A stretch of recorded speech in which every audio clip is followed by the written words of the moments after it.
Apakah ada dalil menunjukkan kedudukan mertua dibandingkan kedua orang tua? Apa tips memberikan bakti kepada orang tua dan mertua?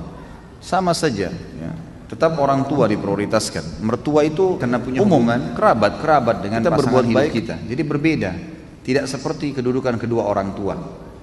Jadi kalau mertua meminta sesuatu misalnya dan kita memang merasa ada sesuatu yang mendesak yang lain, kita masih bisa minta maaf, nggak ada masalah, nggak berdosa itu. Sama dengan umumnya kerabat kita.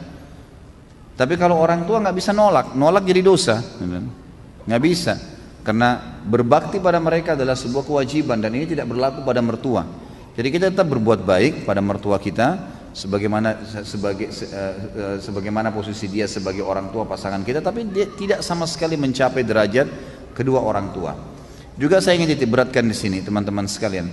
Bagi laki-laki kewajiban bakti dengan orang tua nomor 1 sampai dia meninggal dan orang tuanya juga meninggal. Gitu kan?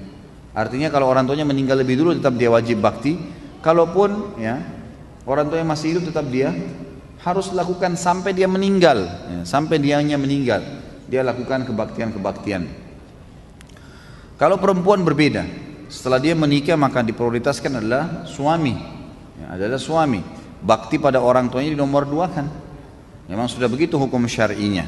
Maka setiap muslimah harus bisa memahami hukum syar'i ini sehingga dia tidak menahan suaminya untuk berbakti dengan orang tuanya. Dan harus pahamin teman-teman sekalian, cemburu itu harus pada hal yang berbau pelanggaran agama saja. Titik, nggak lebih daripada itu. Jadi tidak benar kalau seorang wanita cemburu dengan mertua perempuannya, cemburu dengan iparnya, saudari daripada suaminya, itu nggak boleh. Pada tantenya suaminya, ya itu bukan tempatnya untuk cemburu di situ. Atau kadang-kadang yang cemburu dengan anaknya sendiri, ini nggak boleh. Jadi dia harus prioritaskan. Ya, dia harus bagaimana mendukung agar suaminya tetap berbakti pada orang tuanya. Begitu pula dengan suami, kata para ulama, mestinya dia bisa memberikan peluang kepada istrinya untuk tetap berbakti walaupun dia boleh memprioritaskan dirinya.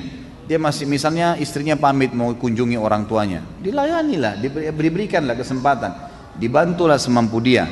Kalau dia punya hajat mendesak dia boleh bahasakan, tolong selesaikan ini dulu baru kemudian kamu boleh ke orang tua kamu, itu nggak ada masalah. Tapi harus difahamin poin di sini. Yang sering terjadi adalah istri menjadi penyebab suaminya tidak berbakti pada orang tuanya. Bahkan ada yang tidak pernah lagi ya mengunjungi orang tuanya hanya karena istrinya selalu mendesak dia, mengatakan tidak ada waktu buat saya saja, apalagi harus ke ibumu, apalagi harus ke ayahmu dan seterusnya. Ini tidak boleh. Atau merasa cemberut, tidak senang kalau mertuanya datang. Bagaimana Ustaz? Kalau mertua saya cerewet, ya itu resiko. Kan itu resiko hidup. Kan itu. Layani, sabar. Kan? Dia rewel, dia bicara, ya sudah. Yang benar kita sampaikan, maaf tapi seperti ini. Ya, kita jelasin apa adanya dan sabar. Ada orang dicoba di mertuanya, ada orang dicoba di orang tuanya, ada orang dicoba di saudaranya, ada orang dicoba di anaknya, ada yang dicoba di pasangan hidupnya. Dia bersabar, ya, dia bersabar lalui itu. Allah SWT menilai semua dengan